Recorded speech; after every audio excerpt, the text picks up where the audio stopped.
afternoon. Good afternoon. And I'm going to move over just a little bit because I'm one of those folks that move around when I talk. And I know sometimes that could be a distraction, but I tend to deliver a better message when I do that. Good afternoon. My name's Quinn Howard. I'm program coordinator for the Montgomery County Office of Reentry. We have a staff of, first of all, I want to thank the Miss Ali, the President's Club, for having me come out this afternoon to speak. I really appreciate that. The Office of Reentry, we serve men and women. It's controversial. We serve men and women who have encountered the justice system at any level, and that's if they go and commit misdemeanor, theft, petty theft, or what have you, and go in front of the judge and get put on probation, or if they commit a serious crime that you see on the news in the morning and they get shipped off to prison, and any kind of crime in between. So from a misdemeanor all the way up to the highest level of felony that you can possibly conceive of. We service those individuals in our program in the Office of Reentry. The Office of Reentry, we have a staff of 3, myself, my colleague, Miss Amy Piner, who is program coordinator for administration, and our supervisor, Miss Jamie G. Jamie G is the manager of the Office of Reentry. The Office of Reentry was created about 14, 15 years ago through task force from the Honorable Judge Walter Rice and Commissioner Debbie Lieberman. They put their heads together to try to deal with the situation of individuals returning back home and how we could service those individuals so that they could become productive members of society. And so hence in the 2010, the Office of Reentry opened under a Second Chance Act grant, where it was a collaborative partnership between Montgomery County, Goodwill Easter Seals, Think Tank Incorporated, and also Family Services Counseling Association as well. So all those organizations got together under that grant. Back in 2010, the Office of Reentry opened. I actually was hired by Goodwill to serve as the program coordinator for the Transitional Employment Program, And by being a grant program, so once that grant ended, my job ended. And then I went and did a few other things, worked a few other jobs, and I came back in 2014. Now, as a result, from 2010 to 2013, because the office had did so well in meeting its goals and numbers, you know, when they first opened, and then there was a couple other grants they had after that. They met those numbers, so the county decided to put the office under the line item budget, make it a part of the line item budget. So and so we're no longer under grants. We are part of the county administration under BCC, and so we don't operate under a grant. So I came back on board in 2014 after my predecessor stepped away, Mr. Mike Ward, and so we've been going strong ever since. Our primary primary program that we have for our participants is our Reentry Career Alliance Academy. Reentry Career Alliance Academy is a 3.5-week program where our participants, and I use the word participants or returning citizens, restored citizens. You very rarely will hear me use the word offenders or ex-offenders, because we're moving away from that language to have more of a positive language as opposed to the negative connotations that go with that. But with our participants, they participate voluntarily in a 3.5-week program where they come on Tuesday, Wednesday, Thursday from 9 to 4, and they go through comprehensive workshops. And those workshops are offender workforce development, which is job readiness training. However, it focuses, it puts a lot of emphasis on the needs and barriers that the offenders, the participants face, or returning citizens face as they're looking for employment. And so that's offender workforce development, resume writing, interviewing techniques, and all those tools that are necessary for them to find employment. However, we put a lot of emphasis on the barriers that they face, because their barriers are different than the barriers of the general population.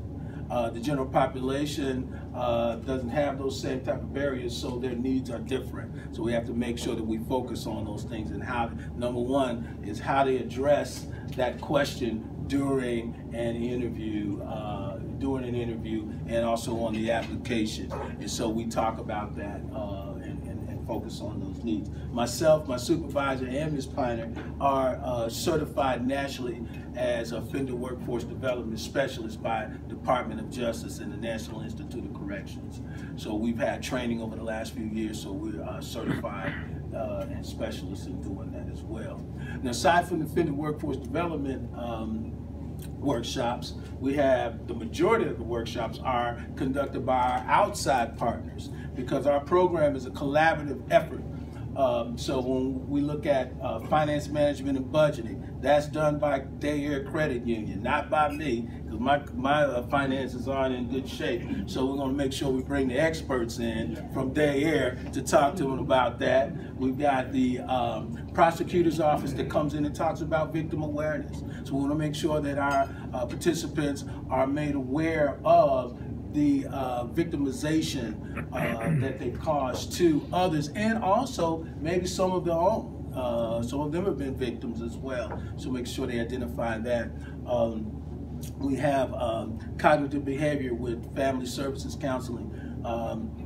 Miami Valley Fair Housing comes in and talks about housing rights, tenant rights, making sure they get the right information when they're out looking for a place to stay, and not being told that just because they have a criminal history that they're not allowed to stay in a certain place, and being told misinformation. And most of the time that's what's happening, by people that really don't have the right information and are telling them that. So we got the experts from there coming in. We have our partners from Ohio Means Jobs that come in and support us to do to get them registered with Ohio Means Jobs, and then also help us with mock interviews.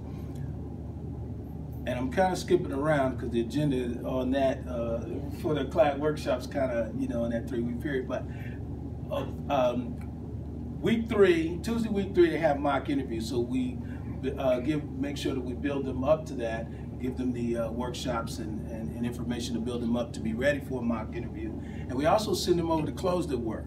So a Close the Work agency that in our community that provides interview attire for job seekers, they've also partnered with us as well. And our participants get to go, courtesy of the Office of Reentry and Close the Work, and get interview attire, suits, shirts, and ties. And then they must wear them. It's required that they wear those outfits on mock interview day. And they go through an interview exercise so that they can go over the things that they're doing well and the things they need to brush up on. One of the things that we found on mock interview day is that the level of esteem and enthusiasm goes from week 1 to here in week 3. And one of those reasons is because of our partnership with Close the Work and folks getting those getting that interview attire and understanding how they look can help raise their self-esteem, and how also community has a different perception. People treat you different based on how you look most of the time. And that's, and I always share with them that doesn't mean because you've got a t-shirt on or your hat turned to the side or your jeans on sagging that makes you a bad person. But unfortunately, society has a perception of you. And so that's something that you can adjust, and you can make those changes and adjustments. And we talk about that and we go through that.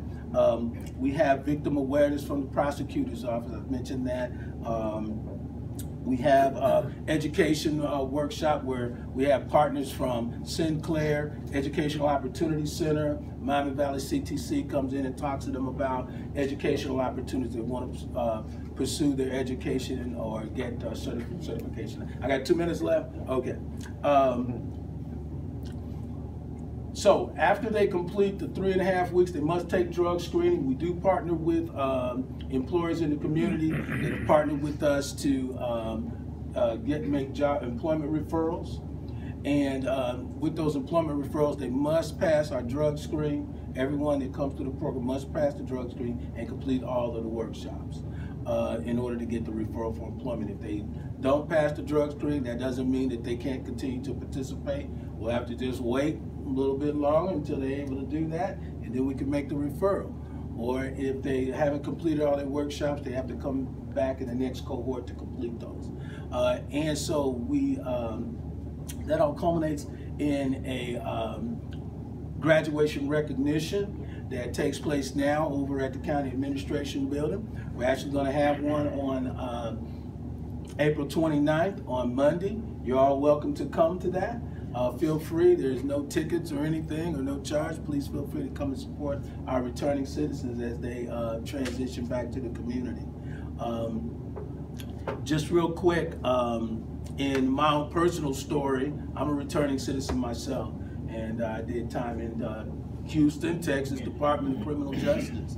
I was living there at one point in time and made some poor decisions. I won't go into all of that, but I returned back to the Dayton area. This is my home in 1996. And so one of the things I always talk to our participants about is that make sure that whatever your primary problem is, you hook it up to your consequences. Because if you don't connect those two things, then you'll continue to have issues. But if you connect what your primary problem is to your consequences, you probably will be able to be successful. And so I have, dedicated my life now to doing reentry work from a personal level, and also for the fact that there's a big need. When we look at statistics, and a lot of times there's numbers that obviously move the needle, so to speak. However, and people ask me, what's the success rates and so forth? Well, the success rate for me is when I have guided someone and cultivated and nurtured them on their way back to becoming a productive citizen, and I see them in the parking lot at the grocery store. Yeah. And they come up to me, and this is and this happened not too very long ago. I got out of my truck and I was walking across the parking lot, and I ran into about 5 participants.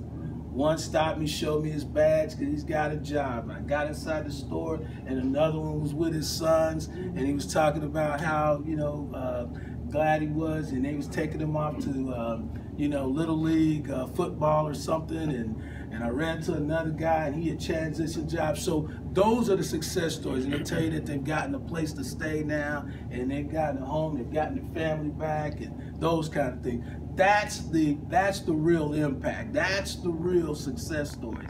And I know we have to have numbers, but the numbers don't tell the real story. And it's when you can have that human connection with the individuals that are coming back out. And they're all good people. They just want the same things we want at the end of the day. They want to be able to take care of their families, and they want to eat a good meal, and they want a roof over their head, and and move along. Yes, ma'am. Are you still teaching classes for the women at DCI? Yes. So. Please, yeah. All right. So aside from my job at Montgomery County Office of Reentry, I'm also an adjunct instructor for Sinclair Community College, and I teach, ironically, at Dayton Correctional Institution. On Mondays and Wednesday nights, I teach correctional case management and also transitional skills. And so I'm reentry during the day and reentry at night as well. So, but I've been doing that for about maybe 4 years now. one of the ladies that's on our employment subcommittee for the Office of Reentry. I didn't get into the subcommittees, but we don't have time. But the employment subcommittee, Cheryl Taylor, who is over the prison education program for Sinclair, asked me to come and teach some adjunct courses. And, you know, again, education is, I believe, the social equalizer.